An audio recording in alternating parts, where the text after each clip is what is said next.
So, you need a turbine engine for your aircraft. In today's Flyout tutorial, I'll be covering turbine engines and how their settings affect your engine's performance.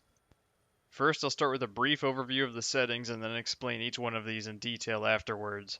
This video is broken up into chapters at the timestamps on screen now.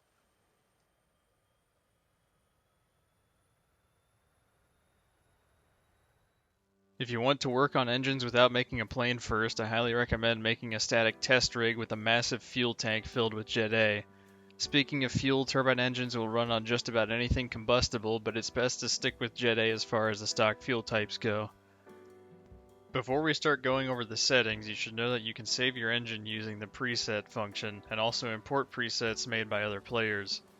Engine presets can be found at the file path on screen. Note that the engine name will only show up in the parts menu if you give it a name at the top of the properties pane.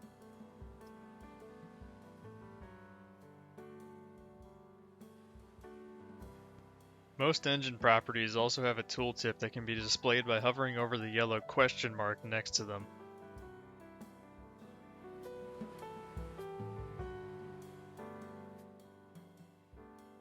The first property is diameter, which is self-explanatory. Making an engine larger is often the simplest way of increasing thrust, but this comes at the price of having an engine that is heavier, consumes more fuel, and takes longer to spool up. The second property is the number of spools the engine will have. A spool consists of a compressor, a turbine, and the shaft that connects them. Multiple spools allow for air to be compressed more efficiently before reaching the combustion chamber, allowing for increased efficiency. Next, we have the three bypass types: none, high, and low, and the settings that come with them.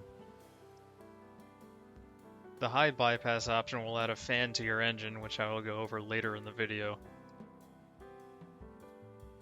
Below the bypass settings, we have the compressor settings, which consist of pressure ratios for each spool's compressor and the tip Mach number for the low pressure compressor's first stage rotor. After that, we have the combustion chamber's temperature and idle throttle settings. After this footage was recorded, version 0.207 was released and added two new combustion chamber types, can and cannular. Both of these are heavier than and have higher pressure drops than the default annular type, and are best suited for making lower tech, older jet engines. Next, we have the power turbine, which is an additional turbine added for use in powering the high bypass fan or a gearbox attached to a propeller or wheels.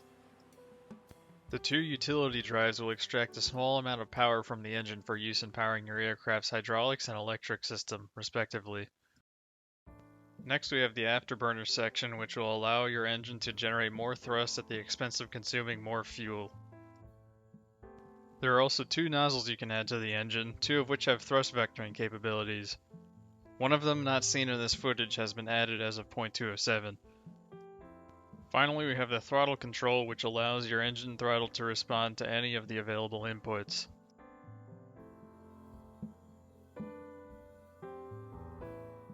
Let's start with the compressor.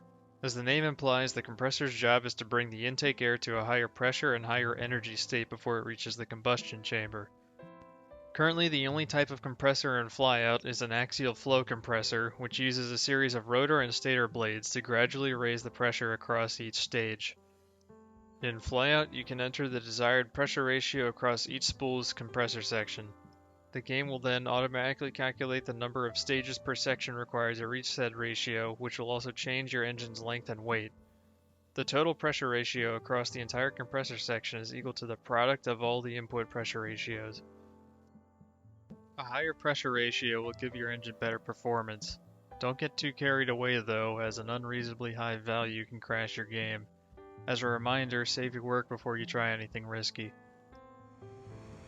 The number of compressor units corresponds to the number of spools, so a 2-spool engine will have a low pressure compressor and a high pressure compressor, whereas a 3-spool engine will have a low, intermediate, and high pressure compressor. Note that putting the higher pressure ratio values in the higher pressure compressor sections gives a marginal performance boost in terms of thrust and fuel consumption. Next, we have the tip Mach input. This will configure your spool turbine so that the low pressure compressor's first stage's rotor blades spin at a tangential velocity close to what you input when at full throttle when not moving. A higher tip Mach number will give you higher thrust, but you run the risk of a compressor stall if the Mach number goes too high in flight. The blade Mach number will increase at higher altitudes due to the decrease in ambient temperature, and it will also increase as you slow down, as the temperature of the intake air will decrease as well. Thus, it is important to either stay at high speeds when at high altitude or to lower your tip Mach number.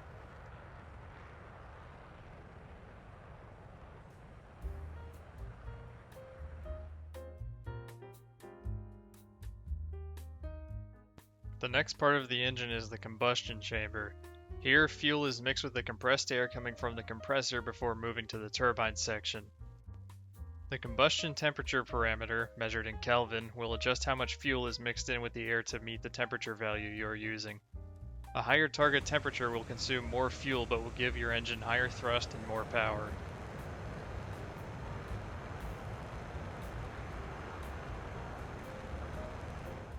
As of 0.207, you can now choose your combustion chamber type. Annular is objectively the best as it has the lowest pressure drop across the combustor and is the lightest. The other two are heavier and have higher pressure drops and are best suited for older, lower tech engines. The idle throttle setting is an offset for the percentage throttle your engine will sit at when your throttle input is set to 0. For heavier engines, it will be necessary to increase this value, otherwise your engines will lose power and die shortly after spawning. If this happens, just increase it slowly until it becomes stable after loading in.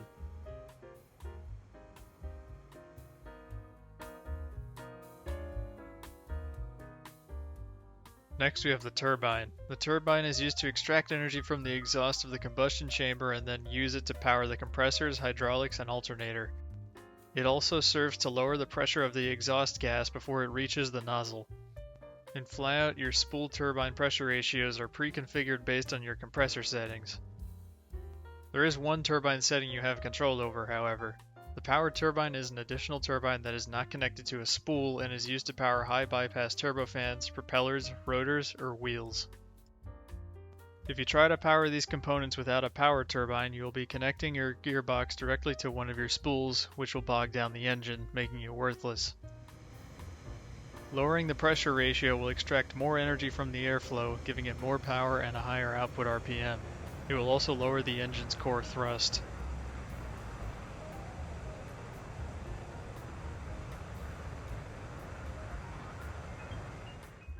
The utility drives take a percentage of power from your turbines to power hydraulics and the alternator. A larger value will extract more power.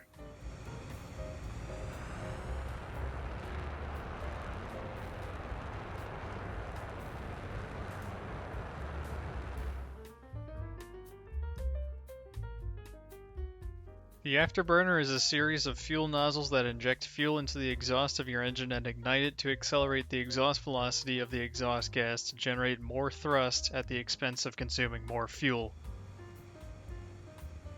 With the Afterburner disengaged, there is a slight drop in thrust and efficiency.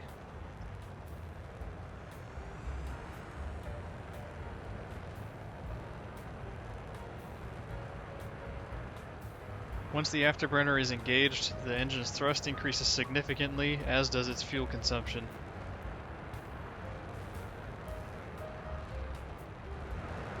The Afterburner is best suited for use in supersonic aircraft as it allows the engine's thrust to remain higher than the engine's inlet drag at these speeds. As you can see here, the non-afterburning engine's inlet drag is quickly beginning to overcome its thrust, making its net thrust lower and lowering its efficiency during supersonic flight.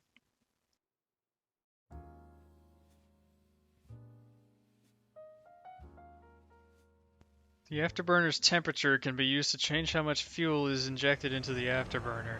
A higher target temperature will consume more fuel and generate more thrust, making it less efficient at most speeds.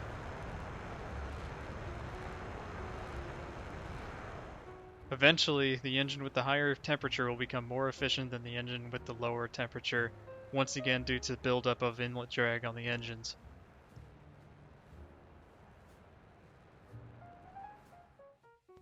The throttle threshold will change what percentage of your throttle input the Afterburner will engage at. Note that this will not affect your dry thrust as it only offsets the point in your throttle at which you reach your maximum dry thrust. There are more afterburner settings that are available as you change the bypass type of the engine, but I'll get to those in a minute. First, let's look at the nozzle options.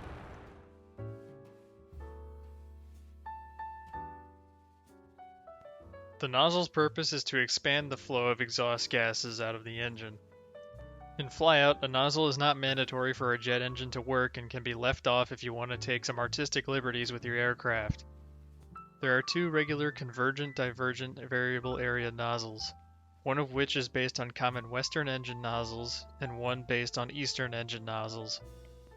There are also two nozzles capable of thrust vectoring.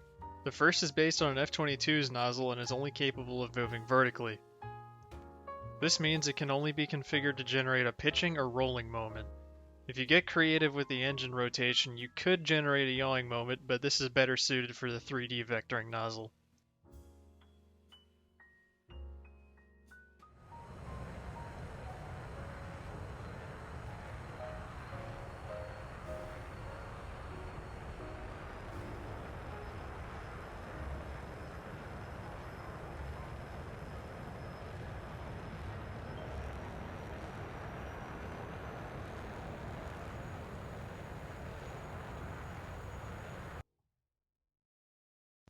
The 3D thrust vectoring nozzle is capable of vertical and lateral movement, so you can control roll, pitch, and yaw with it as long as you have at least two of them.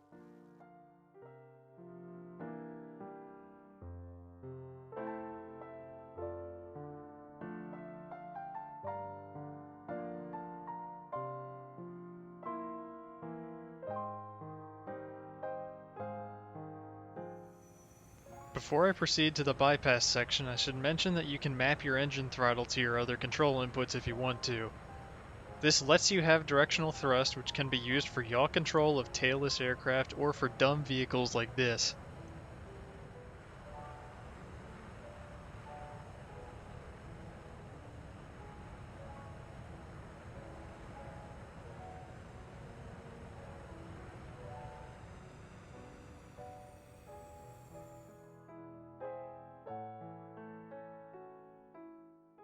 There are two types of bypass for a turbine engine. The first and simplest is low bypass, which redirects some of the airflow from your low pressure compressor around the core of the engine and into the nozzle. This makes your low pressure compressor a type of fan, and your engine becomes a low bypass turbofan instead of a turbojet. By redirecting the airflow around your core, you slow the airflow down, but are moving a larger mass of air through the engine. This will lower your exhaust velocity, but will give you a boost in thrust and efficiency. In Flyout, however, increasing the bypass ratio for a low bypass engine will not increase the total diameter, but instead will shrink the core diameter. This will actually give you a decrease in thrust, but your efficiency compared to an engine with a core of similar size will be better. If you have an extremely high bypass ratio, you may bog down your engine as the core becomes too small and weak to drive the low pressure compressor, which is now massive. You can mitigate this by increasing your combustor temperature or lowering the pressure ratio on the low pressure compressor to reduce the amount of stages it has. Because our exhaust velocity is lower with bypass, our thrust will suffer as speed increases. With afterburning engines, bypass mixing is a good way to get around this. Bypass mixing will direct a fraction of bypass airflow into the afterburner section, which will give a significant increase in thrust while the afterburner is active. A high bypass turbofan has a fan separate from the compressors, which is driven by the power turbine, separate from the spools. These are great for moving large amounts of air at a lower exhaust velocity, making massive amounts of thrust at subsonic speeds while being very fuel efficient. The first setting we can change is the fan's diameter. A larger fan will move larger amounts of air, generating more thrust. It's still important to have a core that is powerful enough to drive larger fans so the power turbine doesn't get bogged down, so be mindful of your combustor temperature and core diameter. The next parameter we can change is the fan's pressure ratio. A higher pressure ratio will increase the fan's exhaust velocity, but it will lower the mass flow rate and slow down the fan's rotation speed.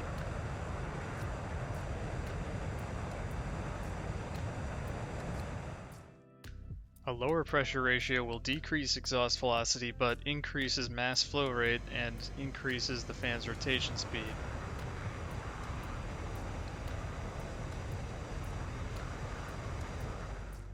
Finding the right pressure ratio is a balancing act, as too low of an exhaust velocity will not generate useful thrust, but neither will too low of an air mass flow rate.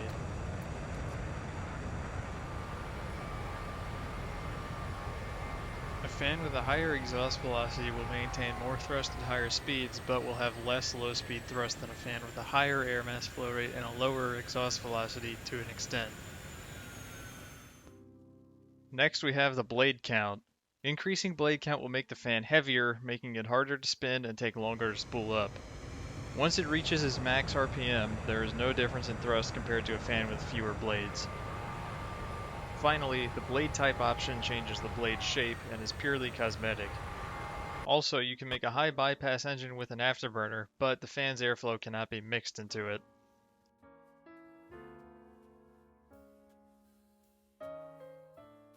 There are some final points I would like to address before ending the tutorial. The first is on net engine thrust. As you go faster, the engine's inlet will begin to experience an increase in inlet ram drag. At the same time, the engine is also generating more thrust due to the increase in total pressure of the intake air. Because the thrust in the engine readout is its net thrust, meaning it is equal to thrust minus ram drag, the thrust readout will begin to decrease and even become negative as ram drag overtakes the thrust the engine generates. Next, about air intakes. You don't need to designate a part as an air intake or even have one on your plane in Flyout, as they use an idealized inlet model you can find in the description of this video. This was done for two reasons. First, it allows players to take some liberties with their aircraft without having to do all the math that comes with designing an air intake. Second, the math the game would have to do is even harder to implement, especially when it comes to supersonic intakes, namely pertaining to all the deflections and differences in pressure that come with oblique shockwaves bouncing around an improperly designed intake, and sometimes even a properly designed intake.